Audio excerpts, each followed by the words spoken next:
Hello, and welcome to Presenting, a podcast where we chat about various topics related to role playing games, typically Paizo products such as Pathfinder and Starfinder, but also others. I'm John Godick, and with me today is Simone D. Sallé. Welcome to the podcast. Thank you. I'm excited to be here. Yeah, it's awesome. Awesome having you here. So, Simone is a technical editor for Paizo and has done editing at Wizards of the Coast and her own company, Wildwood Editing. In addition, Simone has contributed to several Pathfinder and Starfinder hardcovers, including Gods and Magic, Bestiary 3, Secrets of Magic, The Grand Bazaar, Alien Archives 3 and 4, Galaxy Exploration Manual, and the forthcoming City of Lost Omens travel guide. So, both Starfinder and Pathfinder, but pretty heavy on the, Pathfinder side, it looks like. Yeah, more of the Pathfinder lately than Starfinder, but I do enjoy writing for them both. Excellent, excellent. So, Simone, can you talk a little bit about your journey to becoming a technical, writer here at Paizo? Kind of what you had to go through to get there? Yeah, so technical editor is kind of our internal self-assigned title. I am a Mhm. contractor. I'm not Paizo staff, Right. and so um, editing is more than just proofreading and finding typos. There's Mhm, a number of different types of editing and levels, mhm. and editing for RPGs really is a blend of a lot of styles. It has the technical side for mechanics and the narrative side for lore and setting. So technical editor is the easiest way to say all of those Right, things, right, but right. doesn't really capture the full picture. So I started editing. I mean, my whole life I've been finding typos and things, and Mhm, thought that was all the editing was way back when. But started my company Wildwood Editing in 20. I mhm, was working at a gym and editing newsletters for my boss. And then it's been a side hustle for a long time, and I just officially made it an LLC this past year. So I've been full time just for now. Um, about a year into Wildwood, saw that Paizo was hiring and reached out to Judy, who is the managing editor at the time, mhm. to ask about freelancing because I don't live in Seattle, but I was curious if they Right. ever outsourced anything. So to shorten that journey, she sent me an editing test. It was Mhm. the most fun 48 hours I had had in a long time. I think I made over 500 changes and edits to the document that I sent Wow. over. How Um, long is that document? I don't remember, probably at least 15 pages, Wow. but maybe fewer, but, Yeah. they did share their in-house style guide at Right, the right, time, right, which is right. about 80 pages long, so I read through Yeah. that before I started. Wow. Anyway, they offered me a job when I sent that test back in, and again, I wasn't able to relocate, so I got on the freelance roster from that. Mhm, mhm. Um, in 2018, when they were working on the second edition playtest, I got to go work in house for 3 weeks. Hmm. So I got my guest pass and got an Airbnb in Seattle. Avi, now one of the senior editors, was there too at Yeah. the time, and so we got to work with the staff, which really, a lot more connections, and Mhm, I learned probably more about editing in those 3 weeks than I had in the previous 2 or 3 years. Really, really stellar team, and a lot of great work and content, of course, and really highlighted that this is what I wanted to do as a career. mhm. So, yeah, that kicked off editing, and then the writing kind of followed from there.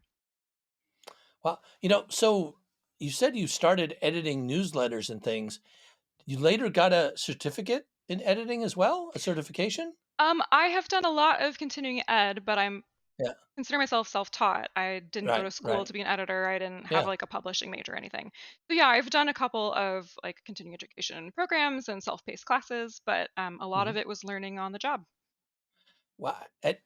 I'm curious. I do a lot of the same thing in terms of editing. I'm a teacher, so Yeah. I do a lot of grading and editing. And when I talked to Liz Liddell about this, I was really kind of she had a more traditional, I think, Mhm. journey than you did. Mhm. How do you self-teach yourself to meet the standards required to be a professional? That I think a lot of people would be interested in that, and I am in particular. Yeah, for sure.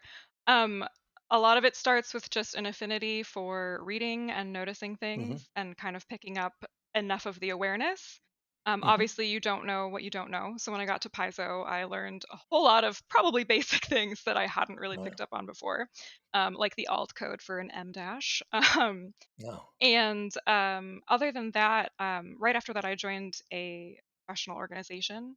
And so I have Hmm. access to a lot of their webinars. I have the 5-pound Chicago Manual of Style sitting Yes. next to me.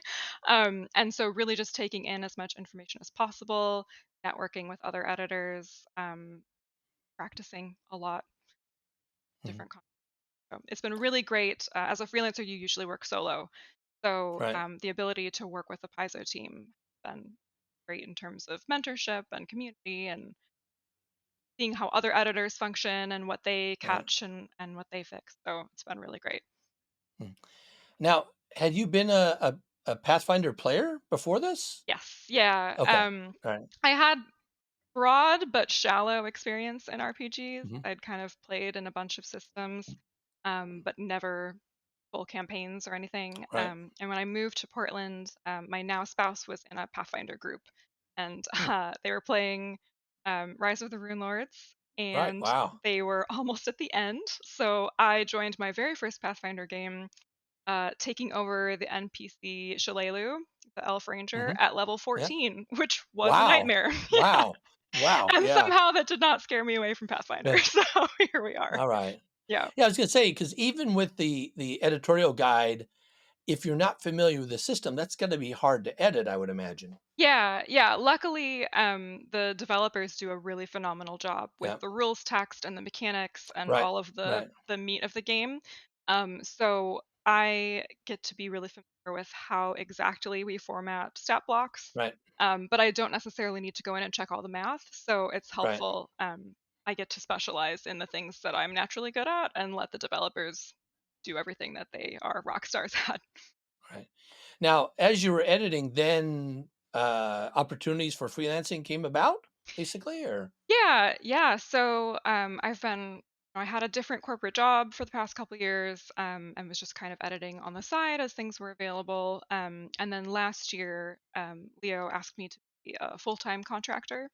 Mhm. So of course, contracts you never really know how long those are going to last, but Right. that kind of kicked my transition into full-time. And people that I've met through Paizo have referred me to other third-party publishers and Hmm. other opportunities. And then also the professional orgs that I'm part of will sometimes refer people or post job postings. Um, I also just email people who I want to work with, and sometimes that Right. pays off. So, Hmm. yeah, I'm kind of still surprised, honestly. Again, it's only been a year full time, but surprised that my plate is so full after Hmm. picking up one or two clients over the past couple years. Right. Now, what do you like better? Do you like freelance writing or editing better? I consider myself 100% an editor who writes for Okay. fun. Okay. Editing is my career focus. And then the writing that I've gotten to do for Paizo, kind of something I hadn't considered before. I just was solely focused on editing, and Right. it was so much fun to return to creative writing. I hadn't done that in a long time. So I really enjoy all those opportunities. I'd like to do more, but I definitely focus on editing. My editing plate is full. I'm a Right. very slow writer. I'm neurodivergent and can't really keep to a set writing Right. schedule. So I like to take my time, and often my plate is full and there's a short turnaround. Writing's not a great fit. So Hmm. I'm hoping to do more in the future, but definitely primarily editor. Hmm. Right. I mean, that's what you say you're doing for work. Does that mean the work isn't fun? And so, since the writing is the fun part, that's like what you would do for fun, or is They're it both fun. They're both okay? fun and both work. Okay. Yeah. Yeah. Um, yeah, I mean, I read a lot for fun, although less now that I'm editing full time and reading all Right. day for work. And I'm trying Right. to develop Right. some non-screen, non-word hobbies since that is the Right. bulk of what I do.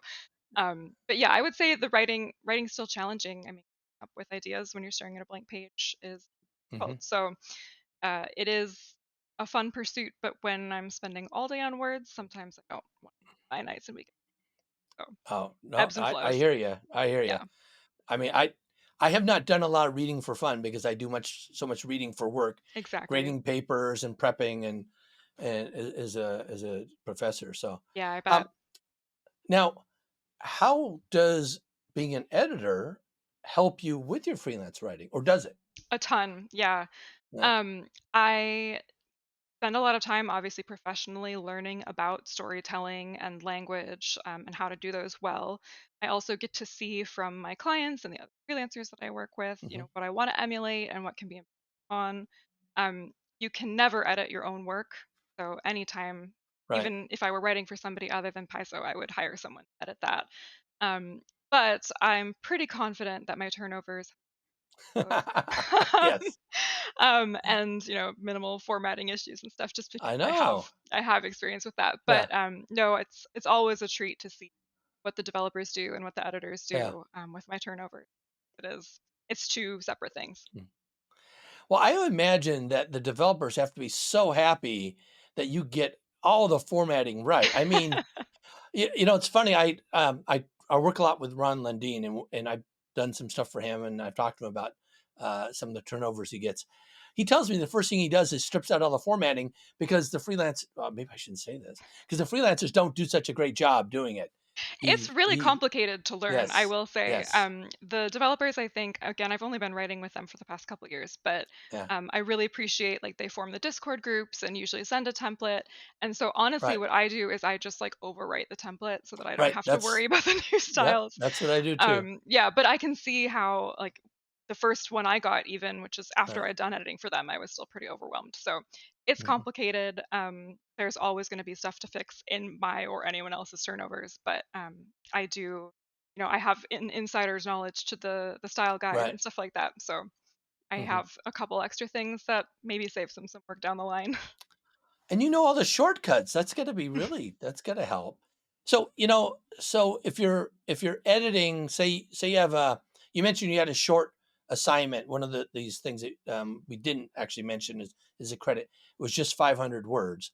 How long does it take you to edit 500 words versus write 500 words? It probably took me a long time to write 500 words.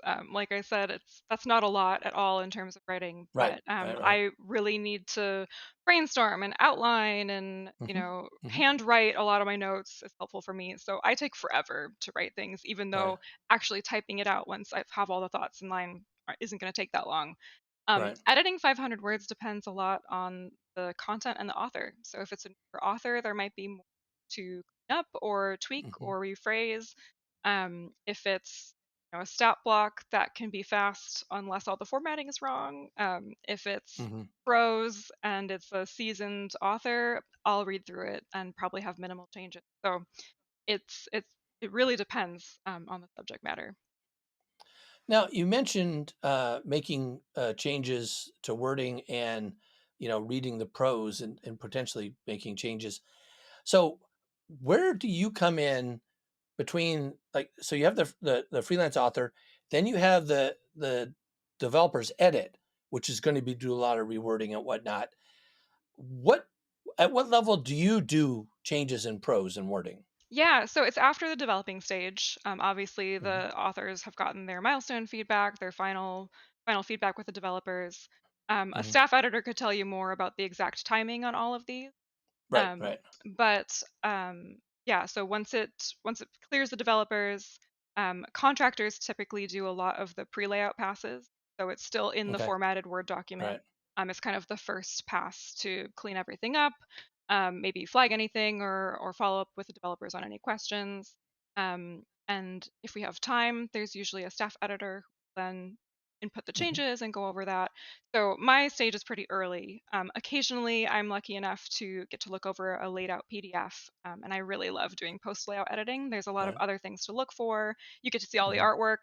Um, Right. so there are a number of editing passes that'll happen across the team. As soon as the developers are done, it goes to layout after our first passes and then back to us. So we get a lot. Right. I guess what I was wondering is when do you decide or what triggers you? I shouldn't say trigger. What would be the impetus for changing wording on something that a freelancer delivered in that wouldn't be a developer change, I guess. Yeah, some of it is just different people will catch different things at different times. I think the developers and editors are pretty much on the same page with things that we Okay. look for. Mhm. Obviously, there are certain ways that we phrase things for clarity, especially with rules Right. text, that Paizo is very intentional about doing. Mhm. Developers are usually on top of that, but sometimes Okay. there's Right. ways that editors might make it clearer, or Mhm. we haven't been staring at the text for as long as them, so fresh Right. eyes will see things. But Mhm. yeah, so with things like that, developers catch most of it. I feel like the editorial team is really aware of conscious language choices and Right. ways to have inclusive phrasing and things that we're avoiding or Okay. things that we're Okay. prioritizing. So that's part of our job. Okay. But also, just again, all writers have patterns that we fall into without noticing. Right. You start a sentence same way a couple times in a row, or you end two sentences in a row with the same word. And so it's things like that too that editors will come up. The developers probably see it, a lot of them. They're all talented writers themselves. Right. A lot of our developers came from the editorial team. Right. I was Um, gonna mention that as well. yeah, Yeah. yeah. So obviously they send us great turnovers, but that's also not their job. Right. So they're kind of taking the big picture developmental pass that you would see like on a book Right. manuscript or something. That would be the dev Right. pass. And so I'm sure they see different typos and things, but not worth their time to fix them. That's why they have us. Right. So Okay. yeah. All right. Yeah, I wasn't I guess I wasn't thinking typos. I guess I was thinking, making something more active voice Hmm. or, consistency for tense or what, Yeah, absolutely. basic things like that that is that where the Yeah, word changes definitely. would come in prose and Yep. yeah. Yeah, Okay. we do all of the line editing or stylistic Right. editing, Right. copy Right. editing, all of that. So Right. that's probably gets changed in developing passes too if they're updating a section, but they Right. can leave most of that for us, I think. And again, as a contractor, I'm like on the fringes. I'm in between a Mhm. freelancer and stuff, Right. so I don't Right. see like the full back and forth with the departments. I'm lucky enough to get emails of things to read and send back. So Right. Yeah, you mentioned earlier how a lot of the developers are former editors. I'm actually kind of curious. I've interviewed Chick Tandro a couple times, yeah, who's yeah. now moved on to Wizards of the Coast, and he made a move from the editorial staff over to be a developer. Yeah, James What? Cates too did the same thing. Yeah. Oh, yeah. I mean, several folks, and I guess my question is, what is it about being an editor that kind of sets you up for that, and is that something you might have designs on? Not currently, but I see why a lot of people do Yeah. make the transfer. I love copy editing. I love the Yeah. line by line fixes. Yeah. Dev editing is something I've really just started to get into in the past year, outside of my Paizo work. So Mhm. I definitely see the appeal, and you do get to enter the process earlier, which can be fun. I mean, they're the ones Mhm. planning the whole content and setting up Right. the outline. One thing I would really love is working closely with freelancers. Mhm. Don't have enough staff or time in the schedule to do a lot of back and forth and coaching. And I know as a writer, I would love the opportunity to get more feedback, and I'm sure that's true for other freelancers also. So the dev role is appealing to that, in that so many different writers directly, and you get to really guide the shape of Paizo's content. Mhm. So you definitely bring a lot of editing skills into story shaping and content development. But I have always really loved the get out the magnifying glass detail Right. editing. So Right. that's been my focus for most of my career. Excellent. So, what advice do you have for people interested in getting into editing? Is that like you came in without any formal training in that, just kind Yeah. of a love for doing that? How can other people kind of follow that same path? What advice do you have? Yeah, for editing specifically, I mean, I think everybody's least favorite answer to this is networking. Yes. Yes. And I hate to say it, It's but common. It's not. I don't know if it's but well, it yeah. depends. I'm an introvert, Yeah. so hearing Yeah. somebody say networking is very intimidating. Specifically, though, getting involved in professional organizations. Right. So, one that I'm Mm, in is ACES, it's the American Copy Editors Society. There's the Northwest Editors Guild, there's the Editorial Freelance Association, there's Editors Canada, there's a lot of them, obviously. None mhm, of them are exclusively gaming focused, but a mhm. lot of them are freelance focused, and they Right. have rate guidelines and they have webinars and they have job boards and they have biweekly chats with other professionals in the industry. So that is just a really great way to immerse yourself in the work, pick up continuing education, start making friends. I have made so many editor friends, both in gaming and outside of gaming, through Instagram and Twitter and you know, the chats that these companies are hosting. So that would be where I would start, aside from practicing and searching for job opportunities and stuff. Right. Um, I also think that it's really great to have a home base, whether that's an official website or a Mhm. social media account that focuses on this, or a link tree or something. Because as an editor, you can build a portfolio. You can Right. list your credits, but when our work is at its best, it's invisible. So Mhm. it's hard to point, usually you're not going to authors and saying, "Hey, can I share your first draft with my red lines to this potential employer?" Right. Because people Right. want their polished work out in the world. Mhm. So it's nice to, you can offer a sample edit to people to get started. I took the Mhm. editing test for Paizo, which is common for publishers, Right. but it is also typically unpaid time, pretty intense Right. time. So it's nice to have just a place that you can point people to. I've worked with these people, or I'm here's a two-page sample edit of something, or to have the just something to point back to when people ask you about your Mhm. work just starting. Right. What about if somebody wanted to start off as a freelancer? I mean, you obviously had a kind of a assistance there, having you Yeah. worked as the editor in the company. But what advice do you have for people who want to get started there? For freelancing, Yeah. still with editing and writing, honestly, still the same network focus. That's where I've found things is just from making Mhm. friends in the industry. It's so important, I think, not to get into a scarcity mindset when you start freelancing. Right. It's Mhm. really easy to see other freelancers as your competition and to get, kind of anxious about the job availability, especially because everybody wants to be in gaming. And Hmm.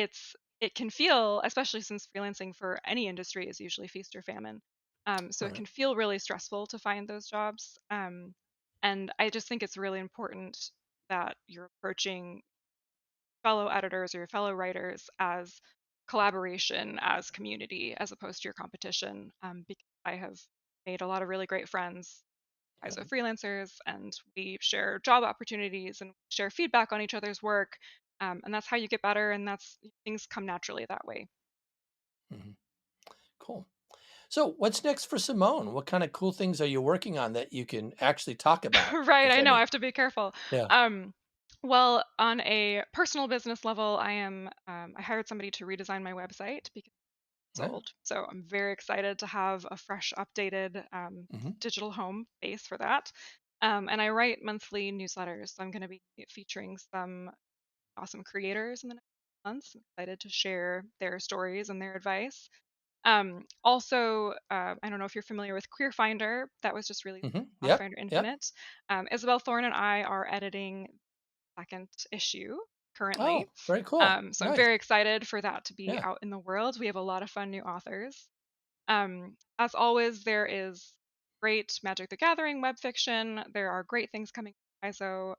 Dark Archive is one. The Lost Omens Travel Guide is Mhm. great. So I'm very excited for those to be in the world.